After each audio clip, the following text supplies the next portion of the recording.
O que você fez? Como você mudou isso? Acho que vou cortar direto para isso. Se você pode consertar El Salvador. Quais são as lições para o resto de nós? O que você fez primeiro? Bem, claro, não dá para fazer nada se não tiver paz, né? E quando falo de paz, eu incluo guerra, guerras civis, invasão, crime. Quero dizer, você precisa ter paz. Você precisa conseguir transitar livremente, ter seus direitos básicos respeitados, começando com o direito de viver, o direito de se locomover, o direito à propriedade. Então, você precisa que seus direitos básicos sejam respeitados. Então, você precisa de paz. Essa é a primeira coisa que uma sociedade vai lutar para alcançar. E uma vez que você alcança a paz, aí você consegue lutar por todas as outras coisas, como você sabe, infraestrutura, bem-estar, qualidade de vida. Sim. Mas você tem que começar pela paz. Então a gente teve que começar pela paz. E no caso de El Salvador, a gente era literalmente a capital mundial do assassinato. E a gente transformou isso no país mais seguro do hemisfério ocidental, ou mais seguro do que qualquer outro país do hemisfério ocidental, que é, você sabe, se eu tivesse falado isso há 5 anos, diriam que eu era louco. Sim. Porque esse era literalmente o país mais perigoso do mundo todo. Caraca! Sua capital agora está mais segura do que a nossa. Sim, muito, né? E o país é mais seguro do que os Estados Unidos como um todo. Sim. O índice de assassinatos do Zewana gira em torno de 6 assassinatos por 100 mil habitantes e nossa taxa de homicídios é de 2. Portanto, estamos mais seguros do que o Canadá, mais seguros do que o Chile e mais seguros que os Estados Unidos, segundo os dados do hemisfério ocidental.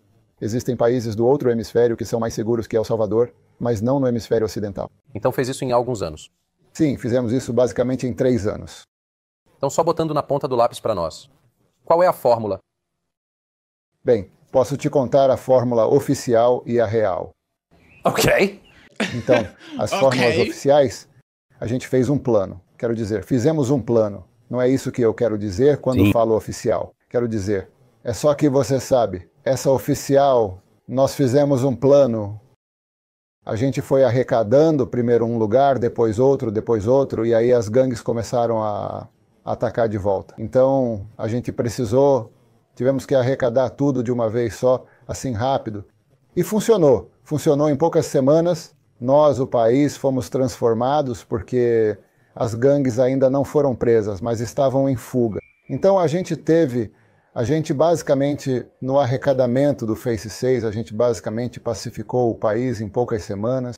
Como é que você faz isso? Como é que você pacifica um país? país? Bem, as fases incluíram a construção das forças policiais, do exército. A gente dobrou o exército. A gente literalmente dobrou o exército para combater o crime, para usar o exército para combater o crime. E nós os equipamos antes, tipo soldados, a gente não tinha, sabe, armas que prestassem, ou, sabe, viaturas, drones, sabe, coisas básicas que uma operação dessa magnitude precisaria.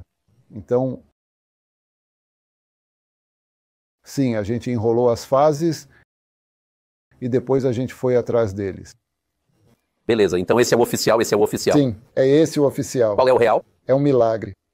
Isso é um milagre. Sim, é um Eu amo milagre. isso. O que você está falando? Um milagre. Sim, é um milagre, Cara, você sabe. por que não? Quando as gangues começaram a nos atacar de volta, basicamente, elas mataram 87 pessoas em 3 dias. Então, realmente, tentamos descobrir o que fazer. E eu basicamente disse, bem, quero dizer, estamos investigando uma missão impossível aqui. Então, oramos. Você orou na reunião? Sim, claro. Várias vezes.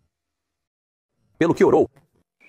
Para ter sabedoria, para vencer a guerra.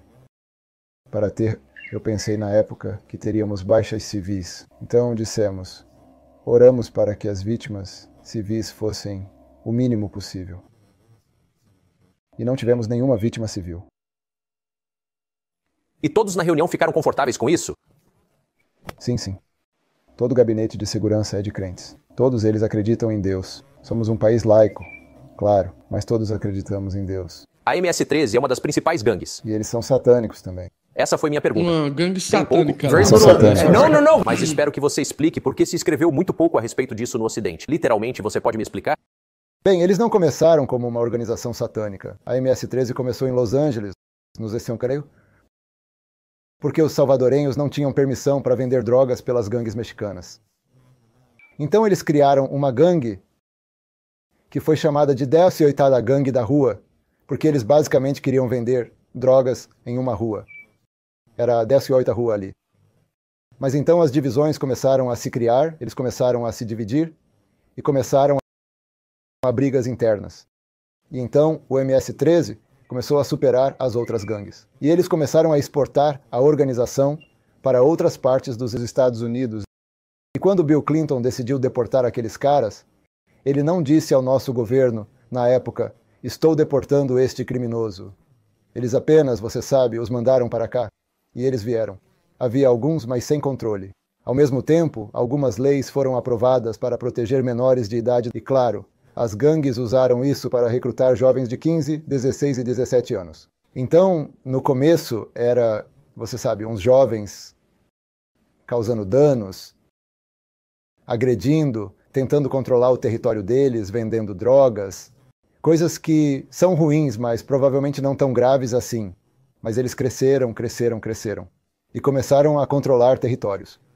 Alguns anos depois, eles eram, na verdade, uma organização criminosa, enorme, internacional, que tem bases na Itália, Guatemala, Honduras, El Salvador, os Estados Unidos. Basicamente, muitas cidades grandes, dos quais terão redutos, claro. Tem ali nos arredores de Washington DC. E você tem em Long Island, você sabe, em Los Angeles. É uma organização criminosa internacional enorme. Então eles cresceram e começaram, você sabe, a matar mais pessoas só para conseguir território, ou para brigar com gangues rivais, ou para, você sabe, cobrar dívidas, ou, você sabe, dinheiro, ou o que seja. Mas, conforme a organização crescia, eles viraram satanistas. Eles começaram a fazer rituais satânicos. Não sei exatamente quando isso começou, mas era bem documentado. Sim. E agora estamos presos, até descobrimos os nossos e coisas assim. Sim, eu já ouvi. E assim eles se tornaram uma organização satânica. E mesmo quando você, às vezes, quando entrevista membros de gangues presos, eles dizem, estou fora da gangue. Claro, estão presos, mas dizem, não sou mais membro da gangue. E quando perguntam por quê, lembro-me de um. Lembro-me do meio de comunicação que fez isso, mas um meio de comunicação muito conhecido que fez essa entrevista pessoalmente com um membro de gangue. Permitam que entrassem nas prisões e fizessem as entrevistas. E o cara a quem perguntaram quantas pessoas você matou, e ele disse, não me lembro. Não se lembrava de quantas, provavelmente 10, 20. Não se lembrava. E então perguntam a ele, qual é a sua posição na gangue? Ele explicou como subiu de posições. Mas deixei a gangue. Eu disse, por que você deixou a gangue? Ele disse, bem, porque eu estava acostumado a matar pessoas, mas matava por território. Eu matava para coletar dinheiro. Eu matava por extorsão. Mas vim a esta casa e estavam prestes a matar um bebê. E ele, o assassino que tinha matado dezenas de pessoas, disse, opa, peraí, o que estamos fazendo? Por que vamos matar esse bebê? E contaram a ele, porque a besta pediu um bebê, então temos que dar a ele o bebê. Então ele disse que não pôde resistir a isso. Então ele deixou a gangue. Ele está preso porque é um assassino, mas deixou a gangue porque não suportou ver o que estava acontecendo. Portanto, o sacrifício humano fazia parte. Bem, nos Estados Unidos há algumas semanas, ou alguns dias atrás, não me lembro exatamente, vi na notícia que iam matar uma jovem. Ou mataram uma jovem, não me lembro exatamente, porque era um ritual satânico. Aconteceu nos Estados Unidos há algumas semanas. Você pode ter chegado à conclusão óbvia de que o debate real não é entre republicanos e democratas, socialistas e capitalistas, direita e esquerda. A verdadeira batalha é entre pessoas que estão mentindo de propósito e pessoas que estão tentando dizer a verdade. É entre o bem e o mal, honestidade e falsidade.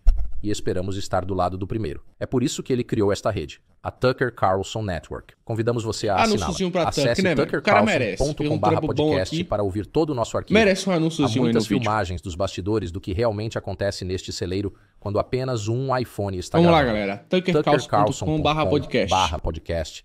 Você não vai se arrepender.